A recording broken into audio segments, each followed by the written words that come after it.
Are we on now? Oh, so we're live. We're live. We're live, okay. But so now the fun's gone. The fun's gone now. Is it all serious now?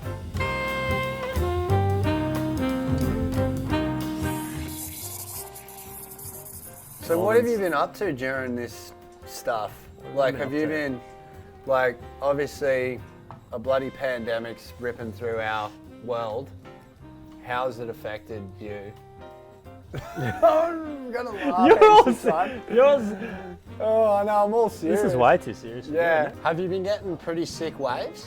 Like, it's been pretty consistent. Like, it's crazy because this time of year for us, we're always away somewhere. It's pretty crazy to think that we're home, you know, for this time of year. Yeah, I think it's the best time of year to be at home. I mean, we're always away, and you always see footage and photos and that of home, and you're like, oh my god, it's just like. And there's been non-stop waves here for like I reckon 2 months straight. Really, there's been like maybe a week break where it's been small, but then it just another swell after swell.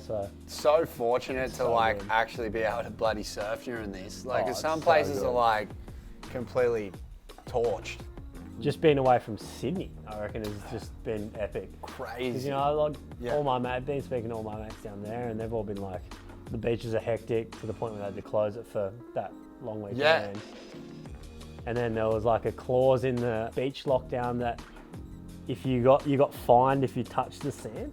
So crew were like walking out at the point, jumping off a rock, and then paddling down to the beach and surfing the beach. Are you serious? Paddling back and jumping off the rocks and then walking back. As long as you didn't come to shore, you weren't going to get fined. So there was like a couple of people that got fined because they didn't know and they just came to shore. So they were all tripping. Obviously, like this year's pretty much looking like it's going to be a write-off. There Like- has to be. How do you feel about that? Like, are you kind of a bit rattled, or like how did you change your whole mindset for it and that?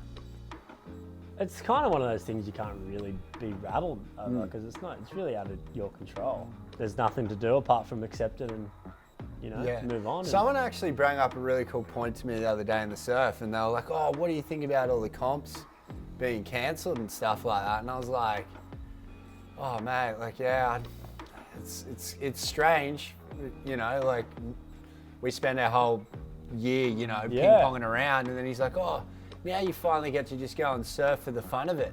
And I was like, you're actually right. Yeah. Like, yeah, I am surfing So completely true. for the fun of it right Yeah. now. So I guess that's a bonus of it all. 100%. Like I've been like riding boards that I wouldn't have ridden, you know, at this time of year now, going, how sick's this? Like riding like mid-lengths and, you know, just stuff things that will challenge your surfing in a way that it's not all high performance, like, you know, big airs, big turns. It's like, all right, let's see how you can change your approach on a wave and try and get the full maximum out of the wave instead of the actual surfing. For sure. Do you reckon that's way better than, because usually throughout the year you're always trying to stay sharp? Yeah. Like, you know, you got, especially for you this year, like going back to the tour, you're like, okay, you got to train, you got to be riding, testing boards like non-stop. Yeah. Like now, you know, you can not feel as guilty riding a 20 when it's kind of firing or whatever. Even just like waking up and going, oh, it's kind of pumping. I don't really feel like going surfing, so I'm not going to do it. Well, yeah. Not like, oh, there's this I got a new board, I got to try it because I'm going away next week. And it's like, oh, no, I don't feel like surfing today. It's pretty so I'm not good, gonna like do just it. being in a bit of a routine, like like just waking up every day and going, oh, like a home routine. Yeah. At the start, I was like so out of. I reckon I'll be honest. At the start, I was a bit out of whack. I was like, all right. So, like, I was finding it hard to like stay motivated. Yeah. Took me a week to go. Okay, well, I got to change my approach on what I want to do this year, kind of thing. It's more trying to stay fit and healthy, and instead of trying to get through a heat and trying to win an event. It kind of takes the pressure off, I feel like. I might get a bit serious or whatever with you here, but like last year I was in Hawaii with you. You had a pretty sick first time on the tour. Yeah. Then obviously things didn't pan out the same way. You fell off, but then you just ripped through the QE again, which is obviously everyone expected that because you belong on the Did tour. they? Well, I expected that. But like being in Hawaii was pretty stressful. Oh, Like- that was the most stressful day ever. That last day was, you were there the whole day. You were like, you all right? And I was like, oh, I don't know, I can't sit down. I can't, I can't watch the surf. I can't, I'm just staying at sunset all day. Just Mate, but from my perspective, I was so tripping on how calm you were. Because like someone like me, if I was in your position, there's no way I could emotionally, I'd be wigging. Like you would know.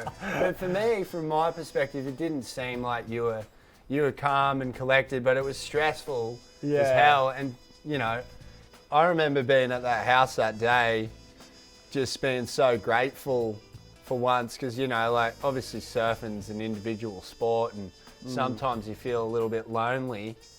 And that day was pretty sick, having the camaraderie coming together. It And was good, yeah. It was once where you actually felt like everyone was really rooting for you. yeah. Like within surfing, I felt as though everyone was like, come on, like really getting behind the Australian Yeah.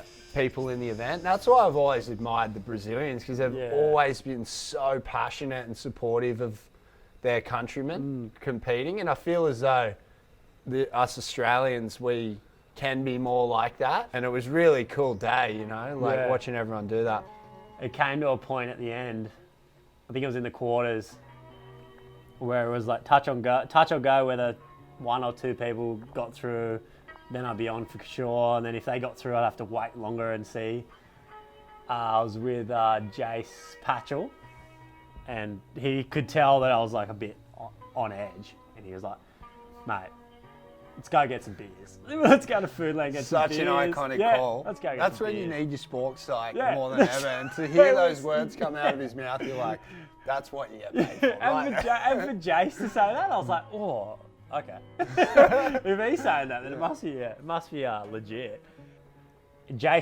Someone must have texted Jace on the way there or something that I was on, because I had no idea still. Got back to the house, had like 3 cases of beer, stumble in for everyone, and then everyone started spraying me with beer. and You walk around realised the that I was corner, on. we're right there. We all knew Ed qualified. We just, Yeah. all right, here he is. Get a good aim and just. Oh, it was crazy.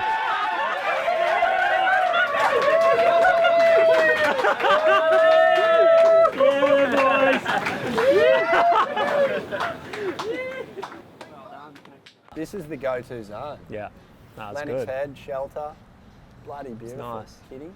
One black, That'll be me. one black. Thanks, Troy. Ta. Beautiful. Do play along blacks. He's Very he's nice. a very trendy man, Troy. Ooh, Do you reckon it's volcanic? steaming hot. it's volcanic. Volcanic, eh? 100%. We're gonna have to wait for a while to have our first sip. You're lit off? Lit off. Lit off? Competing on the world tour, like you absolutely blitz the first year, like your rookie year, which is like so hard to do. And then the second year, maybe things didn't go your way. Like it wasn't like your Yeah. surfing wasn't there. Obviously everyone knew your surfing was well and truly there. But then do you think you've changed your goals coming into, a new season on the tour and stuff like that? Do you I think think, yeah. like maybe you want to set yourself up more and looking to be inside the top 10 and things like that? It was kind of like I didn't take the time to reinvent myself in 2018. The year I fell off, and I thought, we're just going to roll on to what I did last year and do it this year. And then it went on to that year, and then it was just like, okay, well, we've already seen this. We saw it all last year. Therefore, it's not as exciting as it was the first year. And everyone was like, well, you know how to do. You don't just know how to do a backside snap. You know how to do more. And it was funny. My little brother at the end of the year, when I fell off, he was like, "You used to do airs," and he's 13. And he's coming at me going, "You used to do airs. Now you don't do them anymore." And I'm like, "You're so right. that summer last year, I was like, all right, I'm going to do airs. I'm going to be, try and make a habit of doing it in free surf, so then I can do it in events. It's funny, with the QS, there's a formula, and if you get the formula right and do it over and over and over again, you're gonna get good results. Yeah, it'll fall into place, and it'll. It's funny with the QS, like it's so different to the CT in the sense of you don't have to concentrate on trying to be more exciting each year. As long as you're at that level, you'll always get pretty good scores as long as you catch good waves and you just do the correct things. You make the right decisions, and you're on the right waves. Yeah. That's the thing with the QE is like everybody on the QS surfs good now, and if you're not on the right waves, you're gonna get flogged. Exactly. Because like you got 3 other guys who surf, just as good as you do. Yeah. And if you're not on point, you can't make any mistakes anymore. You can't. No. Which I found even the past year and a half, watching how much the level has gone up with even the younger generation. Yeah. The QE is no walk in the park at all, even though in saying that the tour level's gone up as well. Ooh.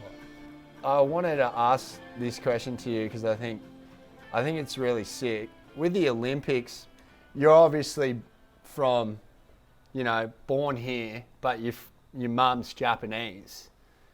And once the Olympics had come around, did it ever cross your mind to potentially surf and represent Japan in the Olympics? Because I always found it so impressive that you decided not to, only because obviously I'm Australian and I would love to see you represent us, but and obviously it must have been a bit of a hard decision with the opportunity to go at the time to maybe represent Japan. There is part of me that is Japanese, and there's I've got a great connection with Japan, and I've got so many friends and family and fans over there that I'll there's always going to be a part of Japan inside me, and but realistically I'm pretty much as Aussie as you'll get, and it's more just being humble to my own country that I've grown up in, and the fact that I don't want to take a spot that I wouldn't feel like I deserve because I'm not from there, and I'd way rather see Hiroto represent Japan than myself represent Japan. Have your goals completely changed now that you're going to go back on for another year? Like, what are your goals now? Just want to win an event. That's sick. I back that goal. It's simple. Yeah. And I want to win an event. What event do you reckon you could see yourself kind of winning, or at least giving yourself having a favourable chance of winning? I was really excited to surf Bells. So I went down to Bells in February for a little swell. So I talked to Kale and Robbo last year, and I said, hey, at the end of the year, I was like, hey, Bells is one of those waves where I know I can improve on. I just need to go there and figure it out. And they were like, okay.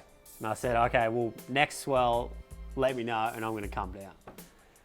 And so Kale texted me, and he was like, hey, there's a swell coming next week. Come down for a week if you want. And I was like, yeah, I'm on. I'm going to come down. And it's so different down there that I literally went in thinking, oh, hopefully I'll come out knowing how to surf this wave, to going on the plane back up here going, this wave is so sick. And I never knew it was this sick. I'm the biggest fan of Bells. I think it's the sickest wave ever.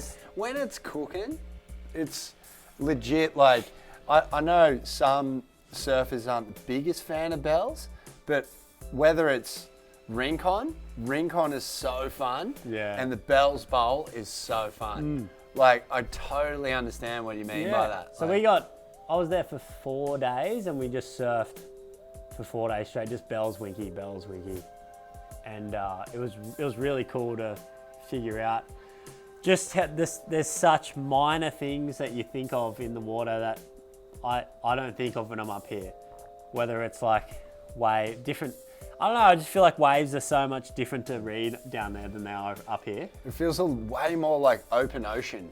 And it's slower paced. Yeah. That's why having guys like who are from there showing you the Yeah. ropes, so beneficial for Yeah, that. just little lineup points and how to surf the wave, how they surf the wave, and it just clicked, and everything was all of a sudden so much more fun. Where the 2 years I was on tour, I was always struggling with that wave and not finding it hard to motivate myself to surf it because I didn't know how to surf it, and I was looking at the waves wrong, and I was reading the wave wrong, and now I'm just like, this wave is so much fun. It's funny, I got back from that trip and got back into training, and Owen was like, how's your trip down Bells? And I was like, this wave it was really fun. I figured it out, and he's like, it's the easiest place to get 14 points. I was like, of course you'd say that. Yeah. Oh, it's just like, He does easiest place. so many cool Because he's got such philosophies, good results there. He's like, you just got to simplify everything. Yeah. And I'm like, why didn't you tell me that before? Yeah, now I know how to do it. Yeah. But for before sure. I was just trying to do too much tricky shit. So I've got all OCD for a bit Yeah, when I was first going did to it. say, you have organised And I this went- what it looks like smallest to Yeah, largest. so I went from like That's impressive. like fun boards to like epoxies to like everyday surfboard type deal, and then it just steps up and up and up and up. What do you think out of this right now, if it's in arm's reach, has been your most fun board of late? This one. It's a mid-length. Sick. It's so sick. That's unreal. Yeah, so Channel Islands did brought this mid-length thing out, and it's the funnest board ever. So you know how I was saying to you, ride the wave instead of trying to rip the shit out of it? That's just been really fun. And because I don't have anything, Going events on, or anything, yeah, I'm yeah, like, you can just ride might as well whatever try is fun. something. I'm not even kidding, I did the best roundhouse cutback of my life on that thing. I'm kind of off the short boards for small waves. I don't know. I think it's just one of those things that I'm really enjoying riding, like stuff like that when it's small. I don't want to like ride a 20 and try and rip on it. Yeah, I may as well jump on one of them and know you're not going to rip, you just ride the thing. I did a roundhouse cutty. I literally was like, had heaps of speed, and then went, oh, it's going to close out, but it's a bit fat. And I was like, okay, I'm going to do a carve down, and then I did the carve down, and then went, I've got heaps of speed here, and then kind of like grabbed the rail halfway through, and then got it all the way around, and was like, oh, the foam's up there, and just kind of like bounced off it. And I literally came out like, holy shit, I just did the biggest roundhouse cutback of my life. And I had like 4 of the boys like going, holy shit, that was crazy. But There's yeah. nothing like doing a good iconic roundhouse. Oh, it was I like still can't complete a good one. the best feeling turn I've done in my life, I think. Have you got a Jimmy Wood board in here? Mate, I've got a couple of Jimmy Woods here. I've got the pub, this is called the Pub Shuffler. No way. Yep, the Pub Shuffler. Yep, so that's pretty good. Jimmy Wood, James Yep. Woods. James Woods model. Like James Woods is a sick surfer. So obviously channeling his knowledge of good, like being able to surf well into equipment. Yeah. You know, not taking anything away from guys who, you know, don't surf well, who shape boards, Yeah. I guess. I don't know. Yeah. But I feel as though if you can actually shape something then ride it yourself, feel it, it would have to be able to, you know, help you improve the shapes that you're Sure. making. Yeah. Mate, well, thanks for letting me in your joint. Mate, Good hanging. Come around whenever. Unreal. Mate, Wish always you all welcome. the best. Cup talk. Cheers. Cheers. Stay safe out there, everybody. COVID-19. Have a coffee, eh? Drink coffee.